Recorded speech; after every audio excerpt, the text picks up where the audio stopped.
May I come in, sir? Come in, please. Good evening, sir. Good evening. Please take seat. Thank you, sir. Arpit Kumar. Yes, sir. Arpit, you come from. अच्छा, आप आते हैं Chitrakoot. Yes, sir. Chitrakoot एक ऐसी जगह है कि जो एक अलग महत्व रखती है. Yes, sir. और उस अलग महत्वता जो है इसकी, उसके पीछे कहीं ना कहीं हमारे जो भगवान राम की जो प्रेजेंस रही वहाँ, वो उसको कारण बनती है. और ये यूपी एमपी का बॉर्डर भी है. Yes, sir. तो जो दोनों स्टेट हैं, यूपी और एमपी, चित्रकूट के बॉर्डर पे, तो दोनों स्टेट्स में डेवलपमेंट में क्या फ़र्क दिखता है आपको कि यूपी वाले पार्ट में और एमपी वाले पार्ट में? Yes, sir. क्या फ़र्क दिखता है आपको? सर, जो एमपी का पार्ट आता है, जो चित्रकूट का पार्ट एमपी में आता है, वहाँ पर का जो इंफ्रास्ट्रक्चर है, जो रोड एंड हाईवेज हैं, वो यूपी वाले पार्ट से अधिक डेवलप्ड है. साथ ही साथ जो टूरिज्म के प्लेसेज हैं, लाइक होटल्स हो गए या रुकने के स्थान हो गए, वो भी अधिक डेवलप्ड है एमपी में. एमपी में? Yes sir. लेकिन यूपी में तो बुंदेलखंड एक्सप्रेस वे चित्रकूट तक बनाया गया है. सर, ये हाल की परियोजनाएं हैं जो अभी रिसेंट में स्टार्ट हुई हैं, बट सर ओवरऑल वो अभी डेवलप्ड है. और यूपी के सीएम तो स्पेशली चित्रकूट के डेवलपमेंट के लिए बहुत बार गए हैं वहाँ पर. Yes sir. सर, अब काम हो रहा है, लेकिन मैंने पूरा ओवरऑल बताया कि वहाँ का अभी ज़्यादा डेवलप्ड है, बट अब चित्रकूट का काम हो रहा है. चित्रकूट में एक अथॉरिटी भी बनी है, श्री चित्रकूट धाम तीर्थ परिषद. तो सर अब वहाँ डेवलपमेंट पे फोकस किया जा रहा है एंड डिफेंस क्या कॉरिडोर भी बना आपका है. मानना है कि चित्रकूट का डेवलपमेंट भी अयोध्या की तर्ज पर होगा? सर, एक वो टूरिज्म प्लेस है, श्री राम के रहने से वहाँ का महत्व बढ़ा हुआ है, सर वहाँ का भी डेवलपमेंट होगा. तो श्री राम को बोला जाता है मर्यादा पुरुषोत्तम. Yes sir. मर्यादा पुरुषोत्तम का क्या मतलब है? सर, भगवान श्री राम का जो जीवन काल था, वह समय था जब मर्यादाएं निर्धारित नहीं थी, कोई सैद्धांतिक प्रिंसिपल्स नहीं थे, सामूहिक प्रिंसिपल्स नहीं थे. भगवान श्री राम ने अपनी लाइफ से, अपने एक्ट से और अपने आचरण से मर्यादाओं को निर्धारण किया था. जो उनका राज्यकाल था, जैसे वनवास जाना हो गया या दूसरी डिमांड्स थी, उन्होंने ऐसा निभाया कि वो एक सामूहिक मर्यादाएं बनी हैं. बहुत सारे भगवान के अवतार हुए. Yes sir. भगवान राम उनमें से एक अवतार थे. तो बाकी सबसे भगवान राम का अवतार किस प्रकार से डिफरेंट था? क्या उसमें ऐसी विशेषताएं थी जो वो मर्यादा पुरुषोत्तम कहलाए? सर, अगर मैं एग्जांपल से समझाऊं तो भगवान श्री कृष्ण का जो जीवन काल था, वो एक लीला के लिए भी महत्वपूर्ण माना जाता है, जो उनकी रास लीला थी. बट जब वहीं भगवान राम की हम बात करते हैं तो वो एक संयमित जीवन था और वो मानवीय उद्देश्यों के हेतु जीवन था. सर, यहाँ पर वो अलग हो क्या जाता आप है. मानते हैं कि भगवान राम के बारे में जो बातें कही गई हैं या लिखी गई हैं वो काल्पनिक है? सर, हमें ऐसे साक्ष्य मिले हैं, ऐतिहासिक और साहित्यिक दोनों साक्ष्य हमारे पास मौजूद हैं. तो सर अब ये कल्पना नहीं की जा सकती है. अच्छा, बुंदेलखंड एक ऐसा क्षेत्र है जो इकोनॉमिकली पिछड़ा हुआ है. Yes sir. और वहाँ जो कृषि भी है वो भी बहुत ज़्यादा डेवलप्ड नहीं है. Yes sir. तो क्या कारण है? ऐसे मुझे 5 कारण बताइए जिसकी वजह से बुंदेलखंड में आर्थिक विकास नहीं हो पाया. सर, पहला कारण, जैसा आपने कहा, कृषि पिछड़ी हुई है. वहाँ का जो एनुअल रेनफॉल है वो यूपी के औसत रेनफॉल से कम है. एंड सर दूसरा, बुंदेलखंड चूँकि बॉर्डर स्टेट पड़ता है, मतलब बॉर्डर एरिया है यूपी और एमपी का, तो सर कभी कभी प्रायोरिटी डिसाइड करने में समस्याएं आती हैं. सर तीसरा major reason sir connectivity issue रहा है. एंड सर चौथा, जो वहाँ का कल्चरल इन्फ्लुएंस है, जो कल्चरल इंपॉर्टेंस है, उसमें जो पोटेंशियल है वह सर अभी प्राप्त नहीं किया जा सका है. अच्छा, आपकी जो हॉबी है वो उसमें क्रिकेट भी है. क्रिकेट आप खेलते रहे हैं. क्या आपने कभी मैग्नस इफेक्ट के बारे में सुना है? क्रिकेट की जब बॉल फेंकते हैं तो बॉल स्विंग भी होती है. Yes sir. तो वो बॉल स्विंग जो करती है उसके पीछे क्या कारण होता है? कैसे स्विंग करती है या कैसे रिवर्स स्विंग कराई जा सकती है? सर, आप मुझे स्विंग और रिवर्स स्विंग दोनों को एक्सप्लेन कर सकते हैं? Sorry sir. नहीं. अच्छा, अक्सर हमने देखा है कि जब भारतीय टीम बाहर खेलने जाती है, इंडिया के बाहर, इंडियन कॉन्टिनेंट के बाहर, तो परफॉर्मेंस उतनी अच्छी नहीं रहती. लेकिन जब इंडिया में खेलती है तो परफॉर्मेंस अच्छी रहती है. क्या कारण हो सकता है? सर, इसका मेजर रीजन यह है कि जो पिचेज बनाई जाती हैं इंडिया में, जो पिचेज होती हैं वो स्पिन के अनुकूल होती हैं, और जो यहाँ का बाउंस होता है वह अनइवन बाउंस नहीं होता, और हम यहाँ बाउंस खेलने में सफल रहते हैं. वहीं सर जो अफ्रीकन पिच है या ऑस्ट्रेलियन पिच हो गई, वहाँ पर सर जो हमें बाउंस मिलता है, हमें यार उतनी प्रैक्टिस नहीं होती है, और जो टेक्निकलिटी चाहिए होती है उन्हें खेलने के लिए, तो हर बल्लेबाज में नहीं होती है. जो आप बाउंस की बात कर रहे हैं, तो बाउंस पिच कैसे बनती है और स्पिन पिच कैसे बनती है? सर मैं जहाँ तक मुझे याद है क्यूरेटर बनाता Yes, होगा ना, sir. तो क्या उसका सर बेसिक अंतर सॉइल का होता है सर। सॉइल चेंज करने से बाउंस और स्पिन दोनों में चेंज आता है। अच्छा, सॉइल है या कोई और कारण है? सर और भी कारण हो सकते हैं। और कारण हो सकते हैं। क्रिकेट ने देश को बांधा, क्या आप इस सेंटेंस से सहमत हैं? Yes sir. कैसे, एक्सप्लेन करिए। सर जो डोमेस्टिक क्रिकेट होता है रणजी, वहाँ पर सर अब नॉर्थ ईस्टर्न स्टेट्स का परफॉर्मेंस बेटर हो रहा है, और जो भारतीय क्रिकेट टीम है वहाँ पर लगभग हर क्षेत्र का रिप्रेजेंटेशन होता है। साथ ही सर जब हम कोई क्रिकेट मैच खेलते हैं तो भारत में एक त्यौहार के रूप में आता है और हम सभी साथ में आते हैं। अच्छा, आप सिविल सर्विसेज में जा रहे हैं। Yes, और sir. सिविल सर्विसेज की जितनी भी पोस्टिंग्स हैं वो एक तरह से लीडरशिप पोजीशन पे होती है। Yes sir. एक सिविल सर्वेंट में एक लीडरशिप क्वालिटी होने के लिए कौन कौन सी विशेषताएं होना चाहिए? सर जब वह सफल हो या उसकी परियोजना का सफल क्रियान्वयन किया गया हो तो अपनी टीम के जो अदर मेंबर्स हैं उनको आगे करे। अगर कहीं पर चुनौतियों का सामना करना पड़ रहा है या प्रोटेस्ट का सामना करना पड़ रहा है तो वह आगे आकर के रिस्पॉन्सिबिलिटी ले। और बताइए थोड़ा। Yes sir. और सर हर टीम का जो मेंबर है उसकी जो भी स्ट्रेंथ है और वीकनेस है उनको समझने में सहायक हो और उसको उसी हिसाब से रोल डिसाइड कर सके। तीसरा सर जो टीम स्पिरिट की भावना होती है, ये जो वर्क कल्चर होता है, तो जो भी चेंजेस लाने हैं तो वो सर खुद के एग्जाम्पल सेट करके वो चेंजेस लाने का प्रयास करें। आप मान लीजिए कि सिविल सर्वेंट हैं, डिस्ट्रिक्ट मजिस्ट्रेट हैं, और कोई स्कीम है जो आपको इम्प्लीमेंट करना है, और उस स्कीम के जो जिनको फ़ायदा पहुंचना है उसमें हर तबके के लोग हैं, lower class, middle class, upper class, और बहुत सारी एप्लीकेशंस आती हैं आपके पास। तो आप कैसे डिसीजन लेंगे कि किस क्लास को बेनिफिट पहले दिया जाए, किसको बाद में दिया जाए, या आपका एज ए सिविल सर्वेंट क्या उत्तरदायित्व होगा कि इसका क्रियान्वयन कैसे हो? सर मैं ऐसी पॉलिसी बनाऊंगा कि जो भी तीनों वर्ग हैं, लोअर पॉलिसी तो आपको नहीं बनानी है, पॉलिसी तो बनी बनाई है, आपको खाली इम्प्लीमेंट करना है। Yes sir. सर कुछ हद तक मैं तीनों को रिप्रेजेंटेशन दूंगा, जो भी उनके इम्प्लीमेंटेशन है तीनों का ध्यान रखूंगा, बट अगर कहीं पर मुझे एक स्टेक लेना पड़ेगा तो सर लोअर क्लास को सर प्रायोरिटी दूंगा। इसका रीज़न यह है कि जो भी सर अपर मिडिल क्लास है या हायर क्लास है उसकी पहुंच होती है गवर्नमेंट तक, वो अपना काम करवा सकता है, बट सर जो लोअर क्लास होते हैं उनका रिप्रेजेंटेशन नहीं होता। क्या आप मानते हैं ऐसा कि गवर्नमेंट तक पहुंच होती है, तो ये प्रिजम्पशन है या इसमें सभी की पहुंच होती है? सर सभी की तो पहुंच नहीं होती है, बट लोअर क्लास इसमें ज़्यादा सर वंचित होता है।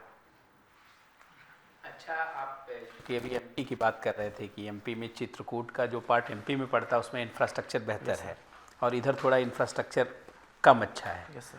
आपने इसी दौरान सुना होगा पूरे 2023 में बहुत चर्चा में रहा एमपी का कृषि मॉडल। एमपी का कृषि मॉडल क्या है जो बहुत ज़्यादा चर्चा में है? बहुत ज़्यादा। सर मैं इसे देखूंगा। अच्छा, बुंदेलखंड का पूरा एरिया पिछड़ा है, यस सर। आप मान रहे हैं? Yes sir. तो इस पूरे क्षेत्र के विकास के लिए क्या मॉडल अपनाया जा सकता है? Yes sir. डिसेंट्रलाइजेशन मॉडल के तहत हम कार्य कर सकते हैं। जो भी वहाँ का जो इकोनॉमी के जो लोकल बेसेज हैं, लाइक चित्रकूट में सर जो टॉय जो इंडस्ट्री है या झांसी की इंडस्ट्री हो गई सर, वहाँ पर उनका डेवलपमेंट करना होगा। दूसरा सर वहाँ की समस्या थी माइग्रेशन की, जो यूथ है वो माइग्रेट कर जाता है एजुकेशन पर्पज़ से और जॉब पर्पज़ से। अगर हम वहाँ एजुकेशन प्रोवाइड कर सकें जो क्वालिटी एजुकेशन हो और सर माइग्रेशन रोक सकें तो सर डेवलपमेंट हो सकता है। क्वालिटी एजुकेशन का मतलब क्या है? आप क्वालिटी एजुकेशन में आप क्या कहना चाहते हैं? सर ऐसी एजुकेशन जो हमें जॉब दिला सके, जैसे सर वोकेशनल एजुकेशन हो या MBA जैसे कोर्सेज हों, तो सर वो क्वालिटी एजुकेशन में आएगी। तो भारत सरकार वहाँ डिफेंस कॉरिडोर बना रही है। डिफेंस कॉरिडोर से कैसे विकास होगा बुंदेलखंड का? सर डिफेंस कॉरिडोर से बुंदेलखंड को एक पहचान मिलेगी। दूसरा सर जो इंडस्ट्री आएगी, सर जो लोकल जॉब्स होंगी वो क्रिएट होंगी। एंड तीसरा सर जो, लेकिन आप बता रहे हैं कि वहाँ के लोग उतने स्किलफुल नहीं हैं, तो वो लोकल जॉब का पार्ट कैसे बनेंगे? सर जब रिक्वायरमेंट्स होंगी तो सर वहाँ पे भी इन्वेस्टमेंट किया जाएगा कि उनकी स्किल्स या किया जा रहा है या किया जाएगा? सर किया भी जा रहा है और किया भी जाएगा। कोई स्कीम है वहाँ जो चलाई जा रही है स्किल डेवलपमेंट के लिए? सर ODOP प्रोडक्ट की स्कीम के तहत जो भी वहाँ के मैन्युफैक्चरिंग लेबर्स हैं उनके सर स्किल डेवलपमेंट का काम किया जा रहा है। अच्छा, किया जा रहा है। तो उनमें आपको आइडिया है कुछ डाटा का कि कुछ स्किल डेवलपमेंट बढ़ा है बुंदेलखंड में? अभी चर्चा में भी बहुत रहा है। Yes sir. Sir NITI Aayog की एक रिपोर्ट है जो आकांक्षी जिला कार्यक्रम के तहत भी आती है, उसमें से जो पिछड़े जिले थे बुंदेलखंड के, वहाँ पर सर स्किल डेवलपमेंट के हमारे पास डेटा मौजूद है। तो आपके करवी जिले का कितना ब्लॉक आता है उसमें? क्योंकि आकांक्षी जिले में आकांक्षी ब्लॉक पर प्रोग्राम सर भी है। एक ब्लॉक आता है सर, रामनगर। अच्छा, से हो रहे हैं आप? Yes sir. अच्छा, एक चीज़ ये बताइए, आप चूँकि आप राजधानी कॉलेज से पढ़े हुए हैं, दिल्ली यूनिवर्सिटी, और राजधानी ट्रेन भी चलती है। Yes sir. तो राजधानी ट्रेन जो 1969 से शुरू की गई और अभी जो वंदे भारत चल रही है, बेसिकली दोनों में क्या डिफरेंस है? सर पहला डिफरेंस, मेजर डिफरेंस उनकी स्पीड का है। वंदे भारत की जो स्पीड है वो राजधानी से अधिक है। एंड सर दूसरा जो वहाँ ट्रेन में एक्सपीरियंस मिलता था, एक्सपोजर मिलता था, और वंदे भारत में बेटर किया गया है। जो वहाँ की हॉस्पिटैलिटी है सर वह बेटर की गई है।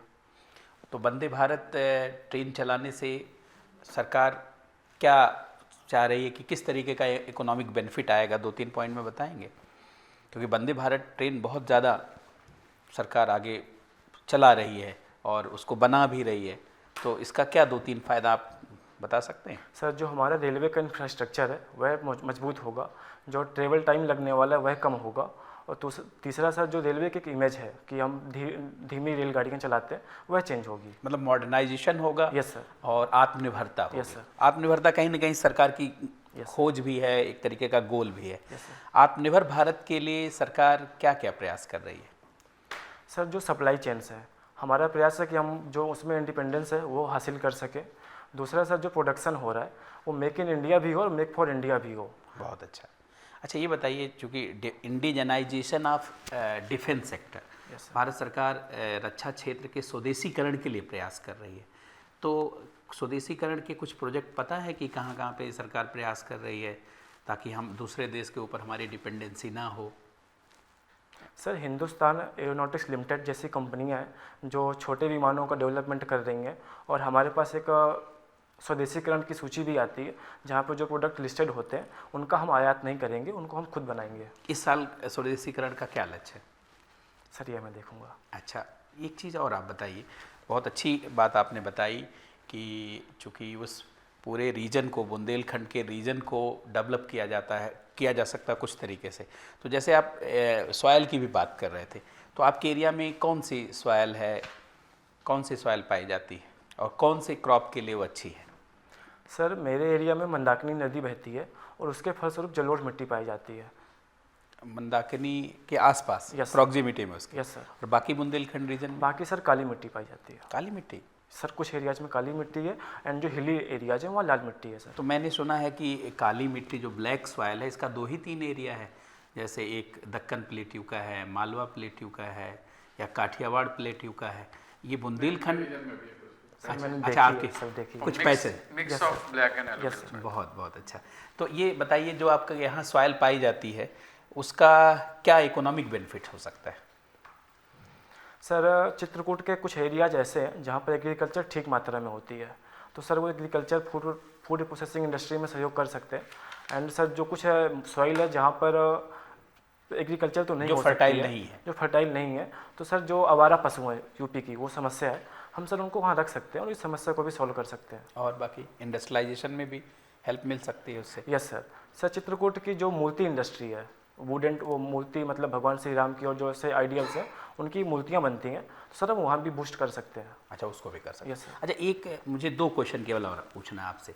एक तो भगवान राम के जीवन से आर्थिक प्रेरणा क्या मिलती है? भगवान राम का जो पूरा जीवन था उससे अगर आपको कहा जाए कि उससे प्रेरित होकर कोई इकोनॉमिक मॉडल दीजिए, तो आप क्या मैसेज देना चाहेंगे? कौन सा मॉडल निकल के आता है भगवान राम के जीवन से? सर संयमित जीवन का मॉडल आता है कि जो कंज्यूमरिज्म की एक अंधी दौड़ है उसकी ओर न भागा जाए और जो हमारी बेसिक नीड्स हैं उनकी ओर ध्यान दिया जाए। बेसिक नीड पे ध्यान दिया जाए, लेकिन उससे इकोनॉमिक ग्रोथ नहीं करेगी। इकोनॉमिक ग्रोथ रेट कैसे बढ़ेगी? सर अगर सेविंग्स बढ़ेंगी तो सर वो सेविंग्स इन्वेस्टमेंट का पार्ट बनेगी। भगवान राम के जीवन का सबसे बड़ा जो मूल्य आपको दिखता है वो क्या है? सर त्याग का मूल्य। त्याग का मूल्य। Yes sir. और कोई इंटीग्रेशन की कोई मूल्य उनसे दिखता है उनके जीवन से? Yes sir. क्या दिखता है? सर उन्होंने अपनी पारिवारिक जीवन पे भी इंटीग्रेशन किया है, साथ ही सर राष्ट्रीय लेवल पे भी इंटीग्रेशन उनके द्वारा किया गया था। तो इकोनॉमी में देखा जाए सबसे बड़ा लैग तो यही है ना कि इंटीग्रेशन नहीं है। हम इंक्लूसिव डेवलपमेंट की बात क्यों कर रहे हैं? हम सस्टेनेबल डेवलपमेंट की बात क्यों कर रहे हैं? कुछ न कुछ देखा जाए तो वहाँ पे इंक्लूसिव होने में समस्याएं ही तो हैं। Yes sir. और सारी सोसाइटी तक हम बेनिफिट्स को पहुँचा नहीं पा रहे हैं। आपका एरिया खुद डिस्पैरिटी से प्रभावित है, तो देखा जाए तो भगवान राम के जीवन से एक बड़ा मैसेज मिलता जी है कि नहीं? जी सर। तो राम राज, चूँकि आप पॉलिटिकल साइंस के भी स्टूडेंट हैं, राम राज का इकोनॉमिक मॉडल क्या था? सर ये एक वेलफेयर स्टेट की संकल्पना है, जहाँ पर जो वंचित वर्ग हैं वहाँ पर सर स्टेट उनकी एक्टिव सहायता करेगा, और सर जो भी इकोनॉमिक बेनिफिट्स होंगे वह सर पंक्ति में खड़े अंतिम व्यक्ति तक पहुँचेंगे। ये भारत के संविधान के किस आर्टिकल में है जो आप बता रहे हैं? Sir article 38 DPS। 38 या 39? सर दोनों में मिल जाएगा कुछ ना कुछ। 38 में क्या है और 39 में क्या है?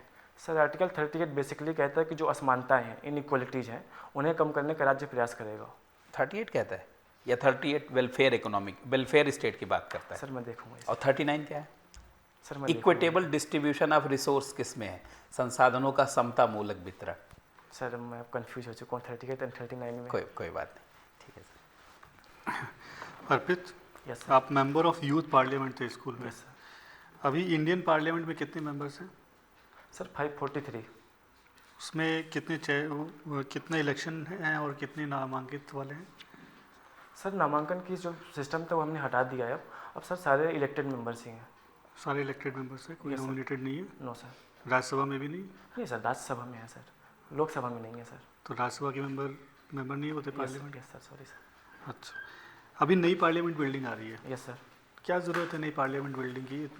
कितना पैसा लगा है नई पार्लियामेंट बिल्डिंग बनाने में? इस सेंट्रल विस्टा प्रोजेक्ट में कितना पैसा लग रहा है? सर एग्जैक्ट डेटा तो नहीं याद है, बट जो इसकी आवश्यकता है, हमारा जो डेलिमिटेशन रुका हुआ था वो 2026 तक रुका हुआ है सर शायद। तो सर हमें डेलिमिटेशन करना पड़ेगा, और ये जाहिर है कि हमारी पॉपुलेशन बढ़ी है तो जो मेंबर्स आवश्यक होंगे वह भी बढ़ेंगे। एंड सर जो टेक्नोलॉजिकल एंड सिक्योरिटी कंसर्न्स थे पुरानी बिल्डिंग में, सर वो इसमें मॉडर्नाइज किए गए हैं। अच्छा, डिलिमिटेशन हमारा रुका हुआ था पार्लियामेंट बिल्डिंग की वजह से? नहीं सर, हमने कॉन्स्टिट्यूशनली अमेंडमेंट किया था कि हम डेलिमिटेशन नहीं करेंगे एग्जैक्ट डेट तक, उसके बाद ही हम कर सकेंगे। वो कब है डेट?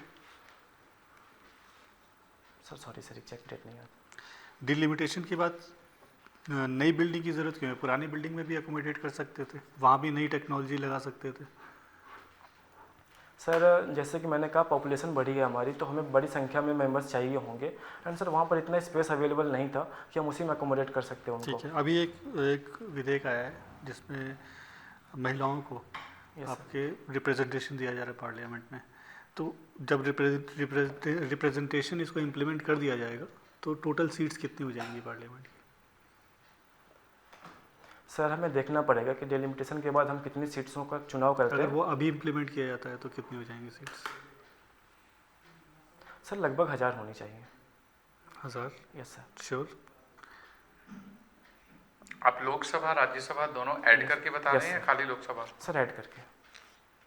अभी 790 है ना, तो मिला के। एंड सर हमें 33% उनको रिजर्वेशन देना है। अच्छा, सर मैं देखूंगा इसे सर। बिल्कुल। आपका पॉलिटिकल साइंस है रहा है BA ऑनर्स में। Yes sir. जो मालदीव्स है उसकी संसद का नाम क्या है? सर मैं देखूंगा सर। मजलिस। अगर मान लीजिए कि अभी बात चल रही है, न्यूज़ में आपने देखा होगा कि जो मालदीव्स के प्रेसिडेंट हैं उनको इम्पीच करने की बात चल रही है, यस सर। तो उसकी अगर जो इम्पीचमेंट प्रोसेस है मालदीवियन प्रेसिडेंट का वो कैसे रहेगा, उसके बारे में कुछ आइडिया है आपको? Sorry sir. अच्छा, अगर भारतीय प्रेसिडेंट को इम्पीच करना हो तो कैसे, क्या प्रोसेस रहता है? सर एक रिजोल्यूशन पास करना पड़ेगा पहले, एंड सर उसके बाद जो पहला सदन होगा वहाँ पर सर 2/3 मेजोरिटी पास करनी पड़ेगी, एंड सर जो सेकंड सदन होगा वहाँ पर प्रेसिडेंट अपना एक रिप्रेजेंटेशन भेज सकते हैं, और अगर सर वहाँ भी 2/3 से मेजोरिटी से हम पास करते हैं उनके अगेंस्ट में रिजोल्यूशन, तो सर हम उन्हें हटा सकते हैं। ठीक है, अभी आपका हिंदी लिटरेचर रहा है राइट? Yes sir. और संस्कृत आपने पढ़ी है स्कूल में। Yes sir. तो अभी एक रीसेंट डिस्कवरी हुई है 6 महीने पहले, जिसमें जो परणी अष्ट का अष्टाध्यायी है उसमें एक सूत्र था, उसको डिकोड किया गया है, जिससे संस्कृत को अब कोडिंग लैंग्वेज की तरह यूज़ किया जा सकता है। पता है वो सूत्र क्या था? Sorry sir. उसके बारे में आइडिया नहीं है। आप हिंदी वेब सीरीज़ देखते हैं? Yes sir. कौन सी वेब सीरीज़ देखी है recently? Sir the railway man देखिए। द रेलवे मैन देखी है। Yes sir. असुर भी देखी है आपने? Yes sir. जो असुर की कहानी है उससे क्या 2 चीज़ें आप जो मतलब ऐसी 2 चीज़ें जो सीखी हूँ आपने, जो आपको लगता है कि एडमिनिस्ट्रेशन के लिए बहुत इंपॉर्टेंट है? Yes sir. सर असुर में जो मेन प्रॉब्लम थी वो उस बच्चे को क्रिमिनलाइज किया गया था। अगर जो सीबीआई ऑफिसर थे उन्होंने अपनी ड्यूटी सही तरीके से निभाई होती एंड वो जो सबूत थे या प्रूफ्स थे तो उनके साथ अगर उन्होंने छेड़छाड़ नहीं की होती तो ये समस्या नहीं बनती। सर जो दूसरी सीख यह थी कि जो डेटा अवेलेबल है वह सर बड़ी कंपनियों के पास बहुत बड़ी मात्रा में है। अगर वह छेड़छाड़ करना चाहे तो ये पॉसिबल है, तो हमें अपने डेटा को लोकलाइज करना पड़ेगा और डेवलप भी करना पड़ेगा। ओके, अभी प्रेजेंटली जो डेटा प्रोटेक्शन बिल है उसका क्या स्टेटस है इंडिया में? सर वह अभी सर पार्लियामेंट्री कमेटी के पास है शायद। सर मैं देखूंगा इसे। Thank you. अर्पित, तब से मैं सुन रहा हूँ आपको, मैं बड़ा प्रभावित हूँ। सबसे पहली बात तो मैं कहूँ आपको कि आप बहुत अच्छे वक्ता हैं। तो मुझे लगता है कि आप जैसे वक्ता जितना बढ़िया आप बोलते हैं, प्रभावशाली बोलते हैं, राजनीति विज्ञान भी पढ़ लिया आपने, तो राजनीति में क्यों नहीं जाते हैं आप, बल्कि आप कंट्रोल करेंगे ब्यूरोक्रेसी को? सर दोनों का उद्देश्य एक ही है सर। तो सर अगर राजनीति में जाऊँ या प्रशासन में जाऊँ। आप मुझे बताएं, अपनी राय बताएं कि क्या कारण है कि आप राजनीति में आकर्षित नहीं हैं, आप प्रशासन में ही आकर्षित हैं? सर इसका मुख्य कारण यह था कि मैं प्रशासन में ज़्यादा आकर्षित था, तो सर मैंने राजनीति को अपने करियर ऑप्शन नहीं देखे। नहीं, कोई कारण तो होगा कि आप राजनीति पर कभी सोचा ही नहीं। आप जैसे युवा अगर नहीं सोचेंगे तो हम लोग का भला कैसे होगा? आप बहुत अच्छे वक्ता हैं, प्रभाव कर सकते हैं आप। क्या कारण लगता है कि राजनीति में आपको नहीं जाना चाहिए? आप जैसे युवा को जरूर आना चाहिए। इतना बढ़िया बोलते हैं आप, सूझबूझ आपकी बहुत अच्छी है, धरातली सच्चाई आप जानते हैं। तो क्या रोकता है आपको? राजनीति में आप क्यों नहीं आना चाहते? सर युवाओं को राजनीति में जरूर जाना चाहिए। नहीं, आप क्यों नहीं जाना चाहते? सर मेरी जो रुचि थी प्रशासन में अधिक थी। अच्छा चलिए, कोई बात नहीं, मैं आपको थोड़ा हिंट देता हूँ। आरपी एक्ट 1951 पढ़ा है आपने? Yes sir.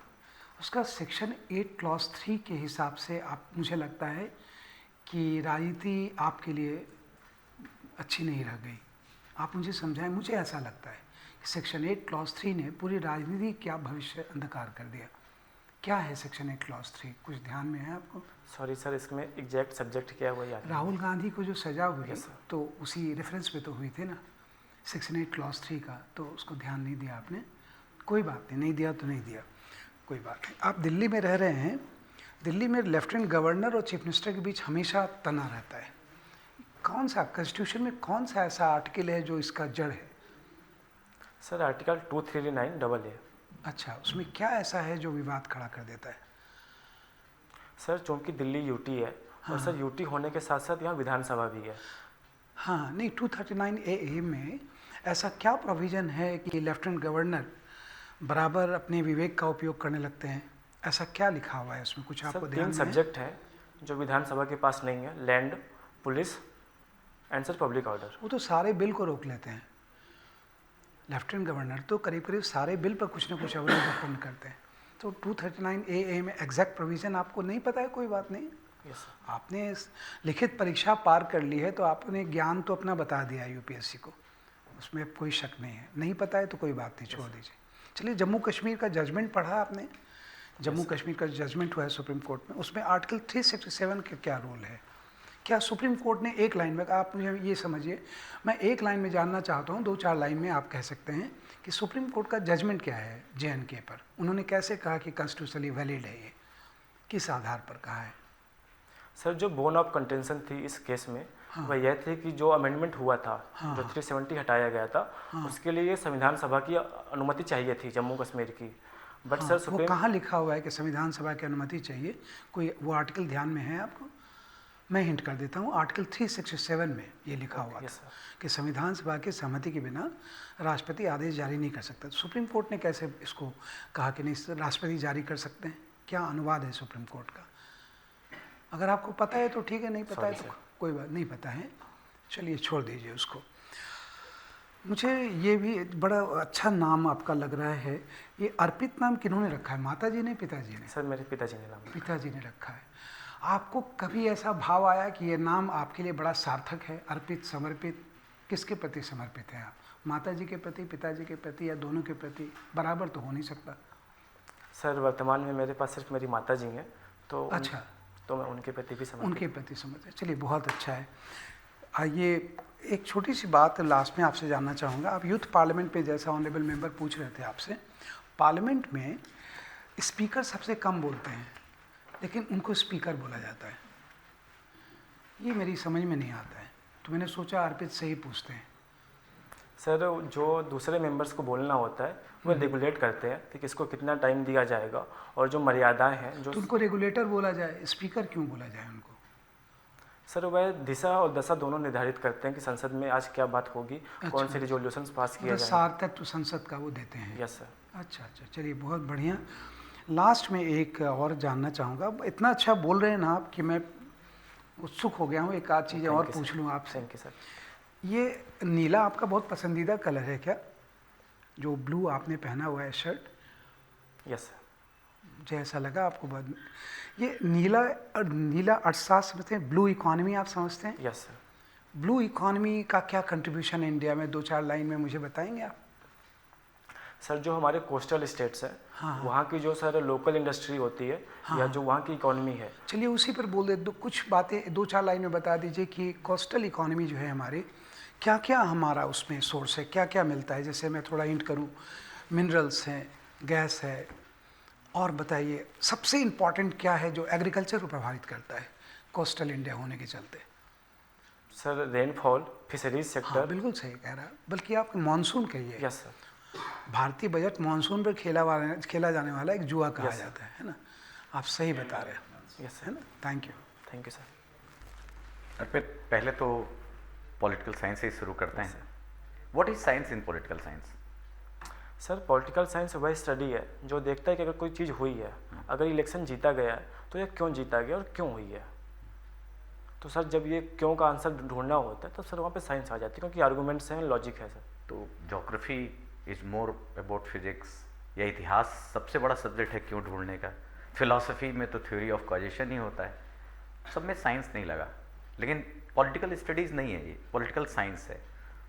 चलिए कोई ऐसी थ्योरी, आज डेमोक्रेसी देख रहे हैं आप इंडिया की, आपने कई पॉलिटिकल थिंकर पढ़े होंगे। Yes sir. कोई ऐसी थ्योरी लगती है जो अभी आज की जो पॉलिटिकल सिस्टम है उसको बहुत ज़्यादा रेलिवेंट बता रही हो वो थ्योरी?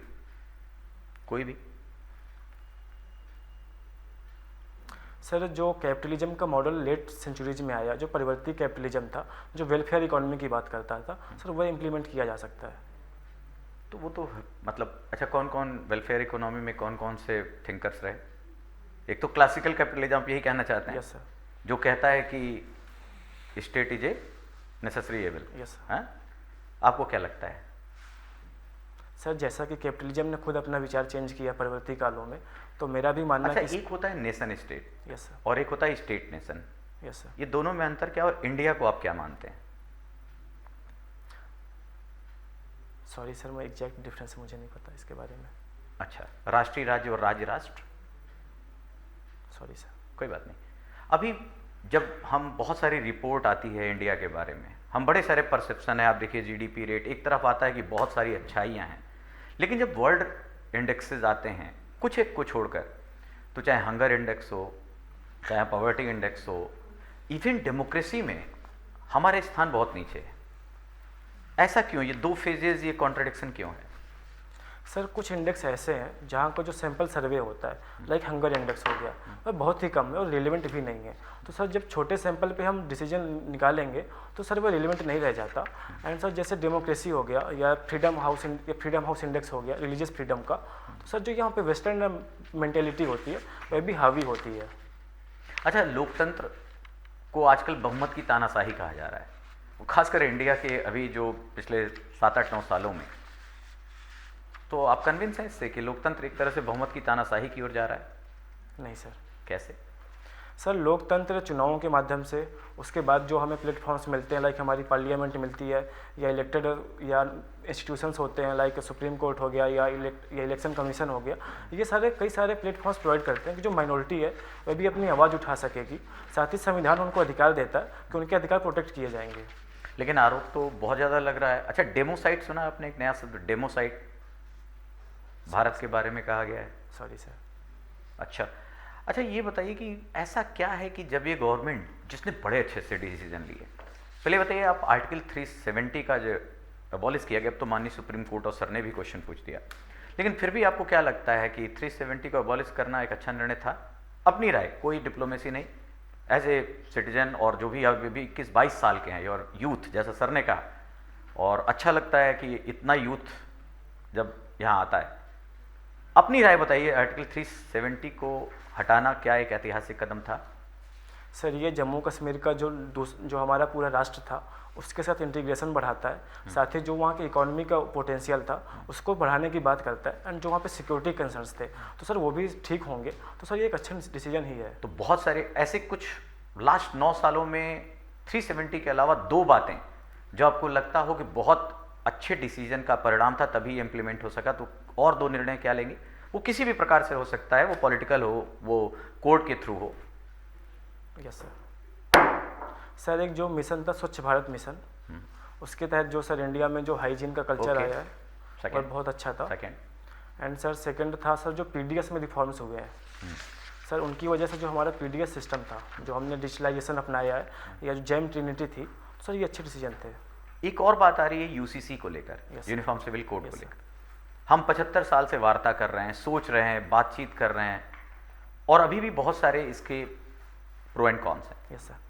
ये राइट टाइम नहीं है कि ऐसे ही हार्ड डिसीजन लेकर हमें यूसीसी लागू करना चाहिए? क्योंकि संविधान सभा में भी डिबेट हुई, डॉक्टर अंबेडकर साहब भी कहीं ना कहीं इसकी तरफ पॉजिटिव मतक्या रखते थे।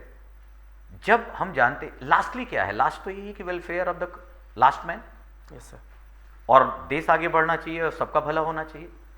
अगर डिसीजन हार्ड लिया जाए और यूसीसी लागू कर दिया जाए तो इसमें प्रॉब्लम क्या है? सर ये तानाशाही राष्ट्रों में सर्वश्रेष्ठ कदम है डिसीजन हार्ड लेकर डेवलपमेंट करना, बट जैसा कि हमारी लोकतांत्रिक संस्कृति रही है तो हमारा यह प्रयास है कि जो सामूहिक कंसेंसस बनता है, पॉपुलर विल बनती है, ये लोगों से आना चाहिए और पार्लियामेंट के थ्रू आना चाहिए। एंड सर अगर हम इसको इम्पोज करते हैं तो सर बड़ी मात्रा में प्रोटेस्ट देखे जा सकते हैं और दूसरे इम्प्लीकेशंस भी हो सकते हैं इसके। 2 इम्प्लीकेशन बताइए अगर यूसीसी लागू होता है तो। सर माइनॉरिटीज़ का कंसर्न्स बढ़ सकता है, एंड सर जो अभी हम डेवलपमेंट की ओर बढ़ रहे हैं, जो सबका साथ सबका विकास सबका विश्वास की योजना है हमारी, वह बाधित हो सकती है। अच्छा, आज कौन सी तारीख है? Sir 10th of Jan. आपसे कोई संदर्भ विशेष है क्या? No sir. आज विश्व हिंदी दिवस मनाया जाता है। Sorry sir. हिंदी के विद्यार्थी हैं आप? Sorry sir. हैं? क्यों मनाया जाता है? सर हिंदी को विश्व के स्तर पर प्रमोट करने के लिए।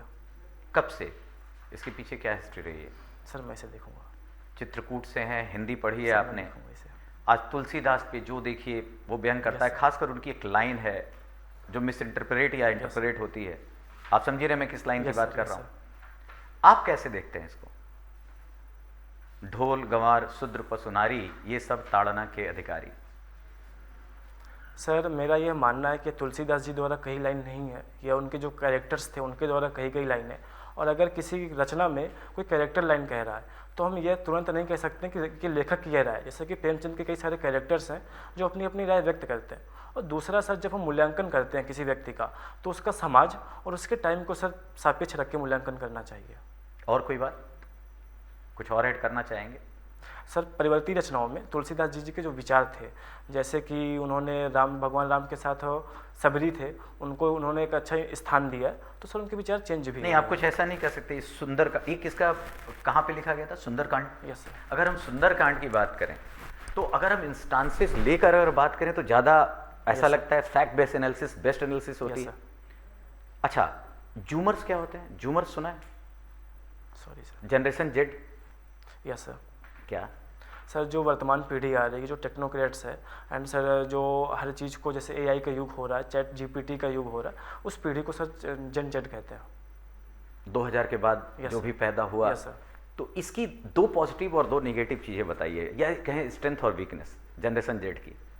सर पहली स्ट्रेंथ है कि ड्रीम्स देखना और उनको अचीव करने का सर जो मादा है इस जनरेशन में, एंड दूसरी सर जो परिवर्तन को इम्प्रेस करने का साहस है, लाइक सेम सेक्स मैरिज हो गई या अदर जो भी कन्वेंशंस हो गए, वहाँ पर सर ये साहस दिखाती है। सर अगर एक वीकनेस कहेंगे तो सर जो सोशल मीडिया पे टाइम स्पेंड किया जा रहा है इस जनरेशन द्वारा, ये सर वीकनेस कही जा सकती है। और एक और कोई? सर जो फैमिली एक्टिविटीज तो है मैंने वो कुछ कम हो रही अभी है। आपसे पहले जो भी आए वो एक्स या 2000 बॉर्न थे, आप 2001 मतलब आप 2000 के बाद के हैं। मुझे लगता है ये पीढ़ी थोड़ी जल्दी में है।